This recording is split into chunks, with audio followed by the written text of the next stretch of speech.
Hi, Rebecca. So, um, welcome to our show, Smart Accounting Talk Series. And the Smart Accounting Talk Series, what we are doing is, to help and benefit the entire accounting fraternity. So, what we are going to do in this is that we may bring what are the new age ideas, what are the top hacks, what are the new tools, technologies that accounting fraternity can use, and this will be of today's what's new, what's hot, right? And so that's the objective behind having this talk series. Specifically, this series we are looking at and offshoring, and so that's why you are here. So we would like to hear from you since you have started off outsourcing and offshoring from last around 8 to 10 months. So we would like to hear from you what are your insights and experience. So welcome to this show. Thank you for having me. Yeah, maybe you can just introduce a little about you to our audience. Sure. My name is Rebecca Santiago, and I own an accounting firm in Deerfield Beach, Florida called Advanced Professional Accounting Services. We've been doing this since about 2008. And right now, including the people that we have with our offshore team, we're a team of 7, including me. Oh, great. Yeah. So, Rebecca, tell us what were your concerns before you started offshoring, Well, before starting offshoring, I'm going to be very honest. If you would have asked me a year ago, I would have said never in a million years. Not going to do it. I want to support the U.S. economy, and there's no reason why we can't hire people here. However, unfortunately, I found myself in a very unique position that I had not been in before, where I was having a hard time finding the right fit and for the right price. So even though I had been given notice from 2 people that were working with us part-time basis, but they had been experienced, had worked with us totally not knowing we had trained them. And then now I needed to replace those 2 part-time positions with full-time positions. And I could not find people that were either had the skill set that we needed or were not something that was really priced outside of what we were looking for. So I was recommended to you by Patricia Hendricks with Woodard, and that was a very great recommendation. I put a lot of reliance on the fact that they had vetted you guys too, so that gave me a lot of confidence that we would probably have a good fit together. So what happened to the US economy? I need to have people get the work done. So unfortunately, that's something that we're all struggling with in this day and age, right? Yeah. Where it's hard to find people that are willing to, do the work. So, and it has been a great fit. And I'm happy to share my experience with you and anyone else that has questions. And also see what happens is that today it's a global age, right? So you don't really define as to, it's not about just supporting an economy, right? So whatever is America best at, or whatever is India or Philippines or any other country is best at, China, right? They are producing for the whole world, right? So it is over a period of time, this technology has basically cleared out the boundaries. It's a borderless world, right? Wherever you get the best of the things, you will of course go over there. So it's great. So tell us about, what are the factors did you consider before zeroing into your outsourcing partner? What were the factors? Well, the biggest factor was making sure that they could do the work. Okay. So the fact that you guys have your team already knows the accounting processes, they know that part. I don't have to train somebody that's totally green like I had done in the past. However, the benefit to that was they were able to really take the ground, hit the ground running. So we were able to say, okay, I'll have a meeting with, whoever's assigned to our team, which we have 2 people dedicated to us now. And we will walk through that client with them. If it's a new client to them, we'll explain everything we would like any new employee that we bring on part of our team, explain to them what we need to do, what their business is about. So that way they can apply the knowledge that they know, which is the accounting knowledge, the QuickBook knowledge, the reconciliation knowledge, all that kind of stuff to the specific issues of that client. I don't have to show them how to do accounting. Sure. So that was great. Yeah. So tell us, what were the, 2 major concerns that you had, before you started the journey of outsourcing? Well, of course, there's always that unknown. You're not sure how it's going to work. And so the fact that we have regular meetings via Teams and Zoom, and we record them is a huge help, because then not only do I have that meeting to explain to them what needs to be done, what are the nuances of that client, or maybe explain something very specific about how something has to be done, the procedure for a particular client. But then they've told me that they've referred back to those recordings so that they can make sure to deliver everything the way we discussed. So that's been great. Yeah.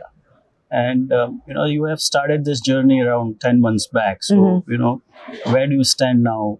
Whatever are your concerns, maybe. Okay. So the concerns before were I would get clients or, prospective clients come up to me or be referred to me from CPAs, which is actually our biggest referral source. And they would say, okay, can you take on a new account?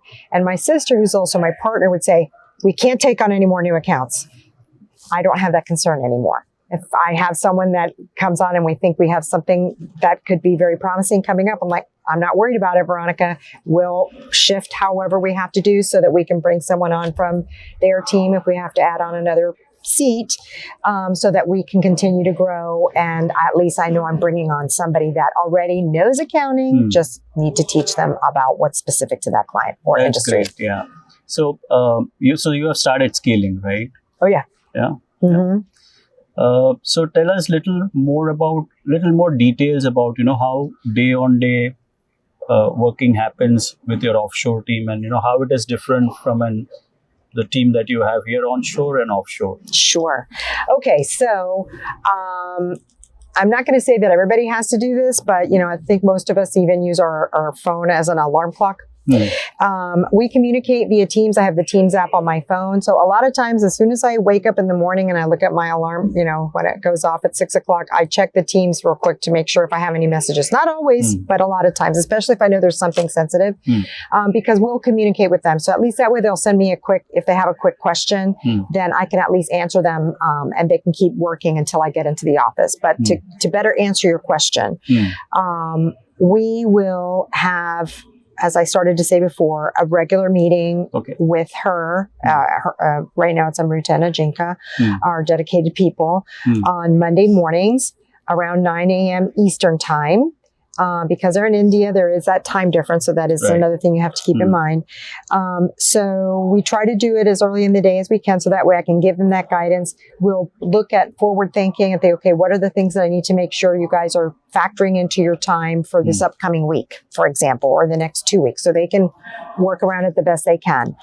And then that's how I educate them, or, we communicate with Teams messages back and forth, videos and phone calls via Teams. And then if they have a question, or if they've done something and they want to go over it with me, or they reconciled something and there's still an issue, can we review it together? Absolutely. We'll schedule a meeting and we'll do it that way, screen share. So it's like if we're sitting right next to each other now. How is that different from my staff that are in the office?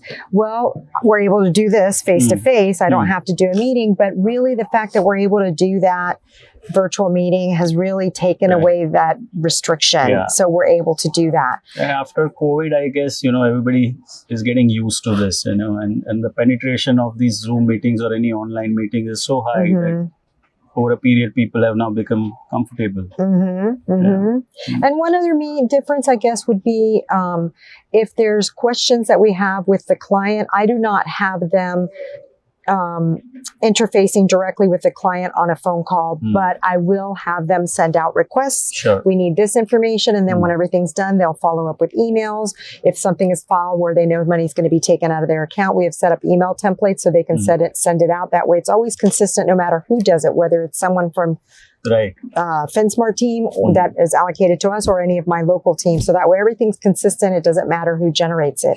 So we've been doing that, and they'll help us with interacting with the client that way. At this point, I haven't done anything else because of the time difference a lot of times. And, in your experience, what are the tasks that best can be outsourced, and which are the tasks you generally prefer to keep in-house. Okay. So what we've decided are those clients where we don't have to interact with them repeatedly throughout the month is a better fit because I'm not having you guys interact directly with the client. If you interact directly with the client, it's a different story. But in our case, that's what's working for us right now. So anybody where the interaction is just, once a month or whatever, those basic bookkeeping type clients, they help us with those. They help us with some where we do interact, but they're helping us with behind the scenes, like reconciliation of bank accounts and due-tos for companies that have multiple entities. And we just need the help to get it done because it's too much for one person to get done. Those where we have to interact more directly with the client, then we do kind of keep that with our in-house staff at the time at the time being. Great. For the time being. And so do you find any other benefits which you have not anticipated before you started the offshoring journey and which you got it now? Well, I was just speaking with Shalaka about some of the other services that you guys provide, because now that we're more familiar and have that confidence and comfort level, then we're ready to start keeping in mind as other projects come our way, what other things can we consider you guys to help us make sure that we can accomplish those tasks and look like a rock star to the client. That's key. Okay, so going forward, right? So what is the kind of an expectations that you would have that, since you are scaling, your firm is scaling, so, what kind of an expectation you would have from an offshoring partner? What kind of, what are my expectations? Well, I do expect them to be a partner. So if they're going to be a partner, they're going to be looking out for you. I mean, your team has done an excellent, excellent job of communicating back. What are the things they've done? What are the points that they, want to bring to our attention? Because I've told them, so much so that we've now started to adapt that with our own team. Do you see what they're doing here? We want you to do the same thing. Make sure you're communicating all of these little points. So that way, because we do have meetings with the clients once a month via Zoom. So that's another great feature that we've had because of COVID. People are more open to that, as you said. So it really helps ensure that we have that meeting with the clients every month or every quarter, depending on whatever their expectation or what they want. And so whenever I'm able to have those meetings, a lot of times when I say, hold on a second, let me check my notes on the person that was working your account and make sure that we address any issues that they have. So it's really helped us make sure that we're really encompassing everything, making sure that all the loose ends are tied up. And really, we're just working together as a team in a way that I never imagined I would have for someone that was not in the same office with us. Yeah. So absolutely. So in fact, so you don't see any difference between the remote staff offshore or? No, the only difference would be, they start a little earlier and they end a little earlier. But we do have a very nice overlap of time that we can still interact. So it's a great fit. For us, it's working out great and I highly recommend it. Sure. Okay. So what would you like to tell the audience, who is thinking about outsourcing, but they have an hesitation as always, Well, definitely, like the last thing that I said, I highly recommend it. It has worked out well for us. It has been a lifesaver. It's really helping me start to think in a different way. And trust me, I had been toying with the idea of remote workforce for a while. It seems to be the trend that our industry has been going on for a few years. And I tried it even with my niece who was working with us and, went to school. She was a part-time student, and we learned there were a few lessons that we learned there that about the communication. That was the biggest lesson that we learned from it. So communication is key at every level, not only with your staff, with your clients. Yeah. So that's the big part. As long as you keep that open and have procedures in place, that's another thing. And I will give you credit. When we first spoke to you, you made sure to point out that we have to make sure to train them, the same as we would any other person that we would bring in on in-house. And while that seems like a common sense statement, I'm so glad that you mentioned it to me, because I really had that thought in the front of my mind. Let's make sure we explain everything. And so, like I said, I didn't have to show them how to go into QuickBooks, how to do a bank rec, how to, any of those things. But we did show them the things that were specific to the client and what our expectations were, or certain arrangements that we had with the client and why we would have to do things a certain way. So that part has worked out really well. So communication is super important. Having those documents, those procedures documented is also critical. If you don't have them documented, you can have them help you document them, but you're going to have to be involved in that process. But you have to do it at one point or other. But you will find that to be something that is you'll never regret investing that time for that documentation. Documenting the procedures, because then you'll have that for anybody. Right. So communication, documentation, I guess would be the two biggest takeaways that I would say for a successful relationship. And if you have any questions, don't hesitate to ask. I'm happy to share my experience or answer any other questions that may not have been addressed in this That's great. little talk. So thank you so much, Rebecca, for coming on to this Smart Accounting Talk series. And we really appreciate the time you spent with us. Thank you so much. Oh, you're welcome. Yeah. Thank you for having us. I mean, I really appreciate our relationship. Thank you. Okay. All righty.